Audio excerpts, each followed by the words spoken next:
Un incidente que a mí me hace correr un frío por la espina dorsal solo de meditar en él. Luego que Israel sale de la esclavitud de Egipto, toda esa generación no puede cambiar la cabeza, no la puede cambiar. Dios los saca de Egipto, pero ellos no pueden quitar a Egipto de sí mismo. Dios los quitó de Egipto, pero ellos no pueden quitar la esclavitud del corazón. Técnicamente siguen siendo esclavos, aunque caminan por el desierto en libertad. Y esa generación, conocen ustedes la historia, no puede heredar la tierra prometida porque su cabeza no ha cambiado, su mente no hizo un clic. Y provocan a Dios con su incredulidad. Y Dios los sentencia. Dios dice, por cada vez que ustedes dudaron de mí o no creyeron en mi promesa, he aquí que los he de sentenciar. Y han de morir en el desierto, se presume a razón de 300 funerales diarios. Toda esa generación empezó a morir. Y solo sus hijos, dijo Dios, poseerán la tierra. Esos hijos, esa segunda generación, heredó la tierra. Conquistó la tierra de la mano de Josué, puesto que ellos experimentaron el poder de Dios. Ellos vieron cómo los muros cayeron. Esa generación fue una generación guerrera, una generación diferente a sus padres que murieron con mente de esclavos. Allí no termina la historia. La Biblia dice que luego de ellos vino una tercera generación. Y yo titulé este sermón La tercera generación, que es la que nos incumbe esta mañana. La tercera generación son los nietos de los que salieron de Egipto. La tercera generación son los hijos de los que conquistaron Canaán. Y esa tercera generación, el libro de Jueces, el capítulo 2 y el verso 7, da un diagnóstico o una sentencia que es, por cierto, preocupante. Dice que esa generación, por alguna razón, viendo todo lo que Dios hizo con sus padres, ellos desconocieron a Dios, dejaron de creer, porque ellos ya nacieron en una tierra que fluía leche y miel. Para ellos era normal estar en una tierra bendecida, la abundancia, la prosperidad, eran cosas que ellos daban por sentado. Y justamente eso que debió haber sido una bendición fue la causa de la tragedia y de la ruina, el dar por sentado las bendiciones. Porque esos hijos no conocieron nunca la bendición de Dios por experiencia propia, nunca experimentaron qué es estar necesitado de Dios. Eran nietos de Dios y Dios no tiene nietos, Dios tiene hijos. Pero los nietos de Dios que nacieron en la tierra prometida, para ellos era normal vivir en una tierra que fluye leche y miel. Por consecuencia, ¿para qué necesitaban a Dios? Para nada. Es lo que yo he visto con las generaciones aquí en los Estados Unidos de América propiamente. Yo he contado en decenas de veces que como fui el hermano, el menor de 4 hermanos, yo nunca tuve un pantalón nuevo. Yo heredaba lo que los hermanos dejaban. Nunca tuve, solo pude tener ropa interior nueva. Cierta ropa, no toda. Pero todo lo demás lo heredaba. Pero cuando llegamos aquí me doy cuenta con mis propios hijos que ellos dan cosas por sentado. Ellos creen que los televisores nacen de las cáscaras de banana. Ellos creen que simplemente hay que decir quiero eso y ha de aparecer al otro día por arte de magia. Uno de mis hijos me ha dicho alguna vez, papá, no te pido que gastes plata, usa una de esas tarjetas de plástico. Ellos creen que eso de alguna manera se paga mágicamente. Y dan por sentado. No digo que hemos de tener a los hijos en pobreza o en miseria para que tengan algo que aprender. Porque siempre uno toma una posta y la lleva a un nuevo nivel para que la próxima generación tenga una vuelta menos que dar en esta carrera de la vida. Lo que trato de decir es que muchas veces cuando la gente da por sentado y los hijos no pelearon las batallas que tú peleaste, no fueron salvos de una esclavitud de la cual tú experimentaste, pueden caer en el engaño de imaginar que no necesitan tanto a Dios como sus padres. Para nosotros, cuando éramos adolescentes, los que nos hemos criado en una iglesia cristiana, orar no era algo que tendríamos que sentir, era una obligación. Había que orar en casa, para todo había que orar. Señor, dame el zapato. Ahí no había Reyes Magos, ni Santa Claus, ni Toys R Us. Era el Señor proveyendo zapatos. Y venía alguien y decía, estos zapatos ya no los usa mi hijo, solo hay que darle una lustrada, tienen apenas 18 años de uso. Y nosotros agradecíamos, aleluya, familia, ¿qué se hace, hijo? Este domingo agradezca al Señor. Y entonces yo me paraba y agradecía al Señor. Dios me ha dado zapatos. Eso me ha puesto en una actitud hoy, años después, como adulto, de valorar las cosas que muchos dan por sentado. Lleven esto al ámbito espiritual, es mucho más peligroso que una media suela o zapatos. Porque cuando conocemos los secretos de cómo Dios bendice, lo damos por sentado, dejamos de ser agradecidos y ya no necesitamos tanto de Dios. ¿Quién debería adorar más que un astrónomo que vio todas las constelaciones? ¿Quién debería ser más creyente que un cirujano que ha tenido en sus manos un corazón latiendo? Sin embargo, por alguna razón, cuando sabemos cómo funciona, nos dejamos de maravillar. Y esa generación que hoy no se sorprende son candidatos al infierno en cuestión de tiempo. La Biblia narra que cuando esta generación se levantó que no conocía a Dios, que fue el tiempo de los jueces, fueron 400 años de fracaso. Y la Biblia lo describe así: en esos días no había rey en Israel y cada uno hacía lo que bien le parecía. Jueces 21-25. Jueces 21-25. No había rey y cada uno hacía lo que bien le parecía. No había doctrina en la iglesia. El que quería pecar, pecaba. El que estaba en adulterio, estaba en adulterio. El que estaba en fornicación, estaba en fornicación. No hay temor de Dios. Me he parado muchas veces ante una generación de jóvenes que no tienen temor de Dios, ni en su forma de vestir, ni en su forma de hablar, ni lo que hacen en la intimidad. No tienen temor de Dios. Y si pecan, no lo confiesan, lo ocultan y siguen pecado tras pecado. Y me pregunto con Liliana, ¿nos estamos poniendo más viejos y más retrógrados? ¿O será que estamos viendo la decadencia de una generación que perdió el temor de Dios porque nunca vivió la provisión de Dios? Porque nunca supo lo que es ayunar y buscar a Dios en oración para poder entrar a un colegio, para poder aplicar, para que te den un empleo. A lo mejor porque papá y mamá siempre traen todo para que el nene no se traume. Y eso es lo que hace que una generación no quiera buscar al Señor. Nosotros criamos a nuestros hijos y después decimos, estoy triste porque mi hijo no quiere venir a la iglesia. Es la frase que más escucho. Estoy triste porque mi hijo no quiere servir al Señor. ¿Y cómo va a querer servir al Señor si nunca lo formaste para el Señor? Tú tienes que formar a un hijo para el Señor. Tú tienes que hacer como la mamá de Samuel, prepararlo, consagrarlo. La Biblia dice, el hombre de bien deja herencia a sus nietos. Si tus hijos no logran captar el hambre que tienes tú por la presencia de Dios y por la presencia, por su unción, si no tienen el hambre por orar tus hijos, se hace un vacío generacional donde no se ocupó, y al no ocuparlo, como decían las madres, mente vacía, taller de Satanás.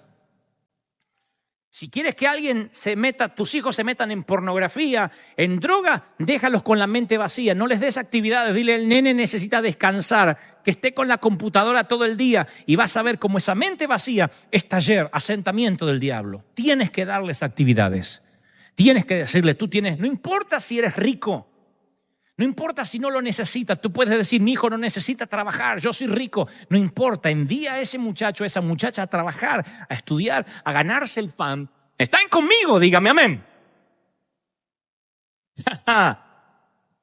Dios le dice a Israel, Josué, esta generación que creció en el desierto no me conoce. No saben lo que yo he hecho, a pesar de que hay muchos recordatorios. Así que quiero que los circuncides.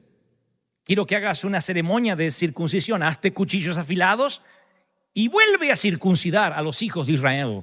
Josué 5:2. Señores, damas y caballeros, está viniendo un avivamiento sin precedentes. Pero muchos de nuestros hijos han nacido en el desierto, no conocen nada. Muchos de nuestros hijos espirituales e hijos naturales no saben lo que es la santidad entendida a partir del temor de Dios. Cuando alguien llega a una iglesia y dice, ¿acá qué se puede hacer? ¿Se pueden colgarse aretes las mujeres? Está buscando qué permiten y qué no permiten en el club. Y aquí permitimos todo. Aquí no prohibimos nada.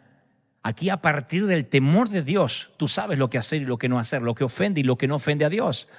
Y nuestros hijos tienen que conocer eso. Si no lo conocen, se han de perder.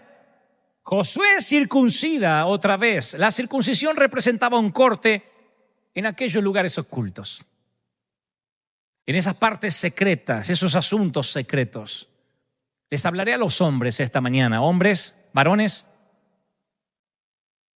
El Señor necesita que dejes de ser niño si lo eres. No estoy diciendo que todos lo sean, pero si te has comportado como niño a la hora de las relaciones personales, a la hora de ser padre, a la hora de ser hijo, necesitas crecer.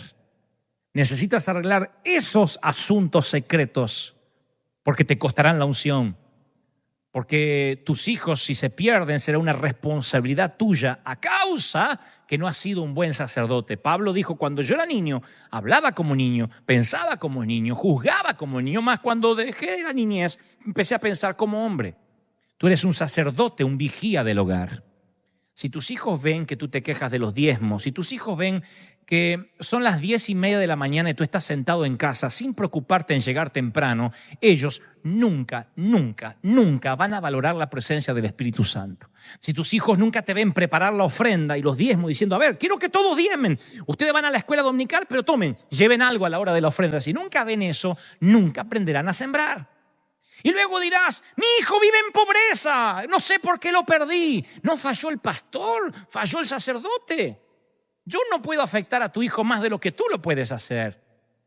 Yo no puedo tener más ascendencia sobre tu hijo que tú misma, que eres la madre. No lo lograré. Para tu hijo yo puedo ser un héroe o un villano, pero nunca seré un sacerdote para él si no tiene un sacerdote en la casa. Yo soy el pastor, el que enseña.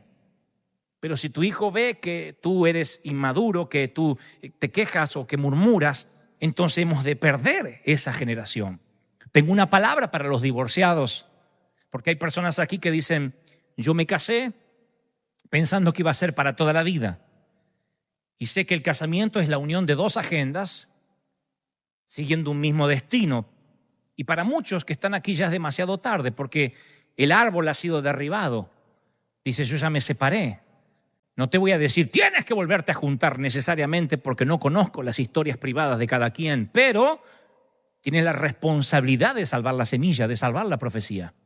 La profecía son tus hijos. Tal vez no puedes salvar ya la relación matrimonial, pero tienes que salvar a tus hijos.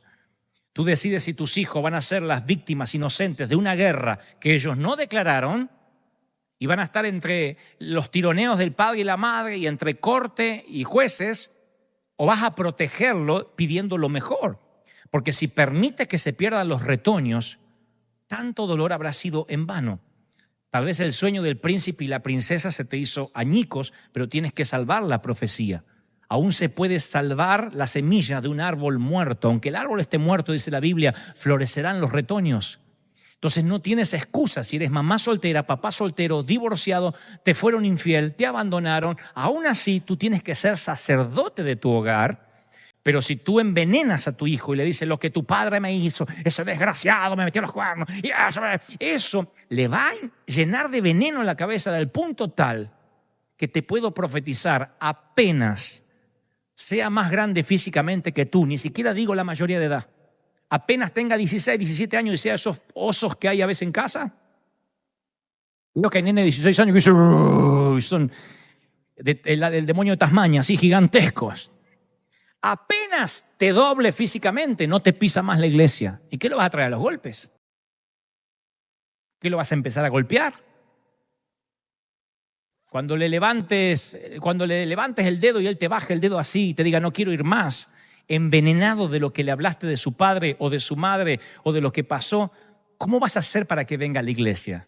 Pastor, ore por mí que me está rebelde. La rebeldía no es un espíritu que se mete por la ventana de tu casa y endemonia a tu hijo, porque la Biblia dice que serás salvo tú y toda tu casa. Hay una cobertura espiritual. Ahora, si tus hijos se pierden, la cobertura es la que falló. Hay un paraguas que da cobertura, hay un paraguas que da unción. Eso afecta a tus hijos. Por eso siempre decimos estén bajo cobertura espiritual, porque la cobertura protege a tus hijos. Deuteronomio 6:6 dice, grábate en tu corazón estas palabras, incúlcaselas a tus hijos, incúlcaselas. No dice, llévalo los domingos a la escuela dominical y ya cumpliste. Incúlcaselo. ¿Cómo se inculca algo al hijo? Háblales cuando estés en tu casa. Cuando estés en tu casa. No dice en la sinagoga, en el templo, que el pastor le hable. Llévalo ahí que le oren. Háblale cuando estés en tu casa. ¿Se habla en tu casa de Dios? ¿Es charla cotidiana hablar del Señor? Cuando vayas por el camino, En las vacaciones, háblales. Bueno, no les voy a hablar de Dios estando en el parque. No tienes que hablarle de... Te voy a explicar del Cordero redimido que nos redimió de la concupiscencia de la carne y nos libró de la indisolubilidad de la Trinidad. No tienes que decirle eso, pero le enseñas cosas. Le enseñas valores, actitudes. Si tu hijo dice, fui al cine y papá te cuento una cosa, pagas una sola entrada, entras y después te puedes quedar adentro y mirar toda la película que quieras.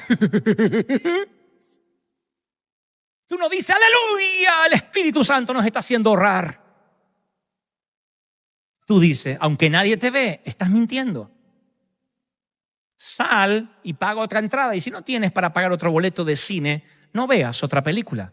No, pero papá, termina la película, me meto en el baño y después de ahí salgo y me voy a ver la otra. Y hago 2 por 1 y no me descubren. Es una mentira. Vas a perder la unción por ver una película. Vas a perder la presencia de Dios por esa tontería. Por hacer algo cuando nadie te ve. Y cuando tú lo celebras y cuando tú festejas la viveza de un hijo, el haber sido listo por hacer eso, estás amontonando ascuas de fuego sobre su cabeza, lo condenas a que sea parte de esta tercera generación que un día no sabe lo que es tener temor de Dios. ¿Cómo va a tener temor de Dios tu hijo cuando escucha insultos en la casa? Cuando ve las películas que tú consumes, cuando entra a tu historial y sabe por dónde tú navegas siendo el padre, ¿cómo va a tener temor de Dios? Oh, qué tremenda responsabilidad. Ese niño que cargas en tus brazos es lo único eterno que vas a cargar. Porque en el cielo o en el infierno ese niño seguirá viviendo por el resto de la eternidad. Puedes manejar un auto del año, tarde o temprano se pondrá viejo, pero un niño, tarde o temprano ese niño vivirá en alguna parte, o en el cielo o en el infierno. Y adivina de quién es la responsabilidad. De nosotros, de protegerlos. ¿Qué hiciste? ¿Qué les enseñaste? ¿Cómo los marcaste? ¿Qué aprendieron de ti? Nunca le pidas a tu hijo más pasión de la que tú tienes. Nunca le pidas más entrega. Nunca pretendas que él ame más a Dios de lo cual tú nunca has amado. Porque si no, ellos no ven eso, nunca querrán saber nada con Dios. ¿Vale la pena gastarse para Dios? Lo vale. Pero si ese gasto proviene de un temor santo, de un temor de querer agradar a Dios, no miedo, sino temor. Grábate en el corazón, incúlcaselo. Átalos a tu mano como un signo. Llévalas en tu frente como una marca, que tus hijos te vean la cara y vean una mamá llena de Dios. Y por favor, ya no digas, es que soy divorciada, soy sola. Basta de victimizarse. Que vean una persona llena de Dios, abandonada, le fueron infiel, pero llena de Dios. Llena de la unción y del poder de Dios. Escríbelas en los postes de tu casa. En los postes de tu casa. No pretendo que llenes de versículos bíblicos la casa, pero vuelvo a insistir. Si yo fuera a la habitación de tu hijo, ¿con qué póster me encontraría? No tengo problema que tengan un Spider-Man allí, mis hijos lo tienen. Pero ¿será que me encontraré con leyendas de rock, leyendas de violencia? ¿Será que me encontraré que en la casa hay cualquier cosa menos algo que hable de Dios y de Cristo? Escribe en los postes de tu casa. Incúlcaselo, tema primario en la educación de los hijos. Rodéate de recordatorios. Tienes que tener tu registro, tu historia personal con Dios e imparte la bendición. Papá, imparte la bendición para no perder la próxima generación. Ponte bajo la unción. Ama la presencia de Dios, pero de verdad, no 2 horas durante el servicio, de verdad ponte bajo el paraguas, de verdad. La Biblia narra que en Egipto subió un nuevo rey que no sabía nada de José. Y este rey oprimió a los antepasados, obligándolo a que murieran. Hechos 7:18. Subió un rey que no conocía a José. Cuando leí esto dije, oh Señor, dímelo otra vez. Y el Señor me dijo, léelo otra vez. Y yo dije, dímelo otra vez. Oh, léelo otra vez. Un rey que no conocía a José. No dijo, y subió un rey que no conocía a Dios. Y subió un rey que no conocía a José. Y como no lo conocía a José, todo el pueblo entró en maldición. Esto que me dice que cuando José se murió, la cobertura espiritual sobre Egipto se perdió. José fue fiel, no pecó sexualmente, perdonó a sus hermanos y eso bendijo colectivamente a toda la nación. Cuando José se murió, un rey que no conocía a ese hombre puso en opresión al pueblo. ¿Qué estoy diciendo? ¿Qué estoy diciendo? Si tú estás bajo cobertura espiritual, tú vas a darle cobertura espiritual a tus hijos y a tus nietos. Si tú eres un quejumbroso, alguien que no se congrega, alguien que viene de vez en cuando, tú le quitas la cobertura, te sales de la cobertura espiritual y tú dejas de darle cobertura a tus hijos. Y tú pones en peligro a tus hijos. Mis queridos, no soy un hombre que habla demasiado de Satanás, pero el diablo se toma muy en serio esto del evangelio. Él no tendrá vacaciones este verano. Él no tendrá descanso de Navidad. Él no tiene 4 de julio. Él no descansa. Él anda como león rugiente buscando a quien devorar para robar, matar y destruir. Y tus hijos tienen una mira láser, un puntito rojo en la frente. Hay un demonio apostado sobre tus hijos. Te lo digo como pastor de los jóvenes, no para asustarte. Esto ocurre. Mis 4 hijos tienen una luz roja en su frente. No puede disparar, el francotirador está apostado allí. No puede disparar si yo estoy en la perfecta voluntad de Dios, si el papá está bajo la voluntad de Dios. Moisés levantaba los brazos y el pueblo prevalecía.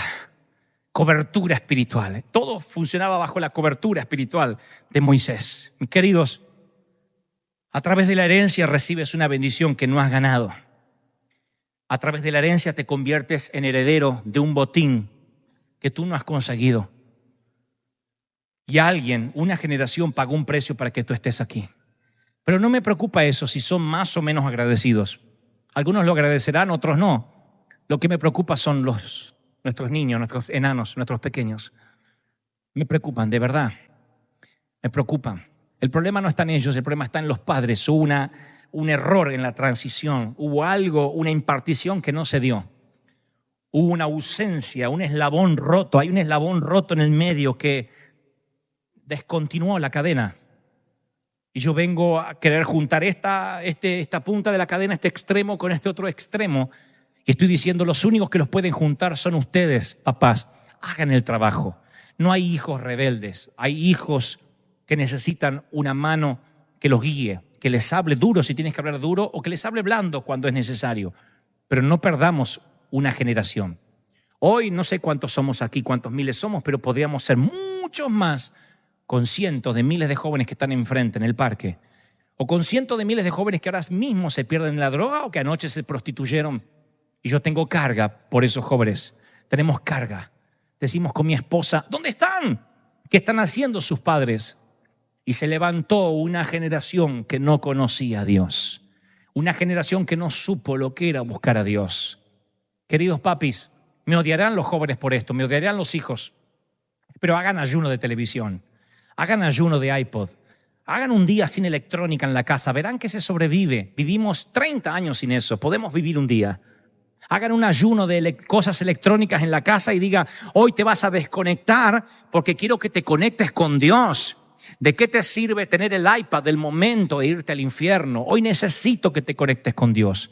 Hagan un devocional a la semana, 10, 15 minutos en un rincón de la casa. A ver las peticiones de cada uno. Obliguen al adolescente que salga de su cueva, que apague el televisor y que venga y se siente bajo los pies de la mesa y escuche al padre decir, hoy vamos a orar en familia. Hoy tenemos que levantar un altar. ¿Cuántos lo creen? Dígame amén. ¡Aleluya! ¡Aleluya! ¡Wow! ¡Aleluya! Aplauda porque dice, Señor, ha llegado una generación pura, Favor Day. Ha llegado una nueva generación a Favor Day. ¡Aleluya!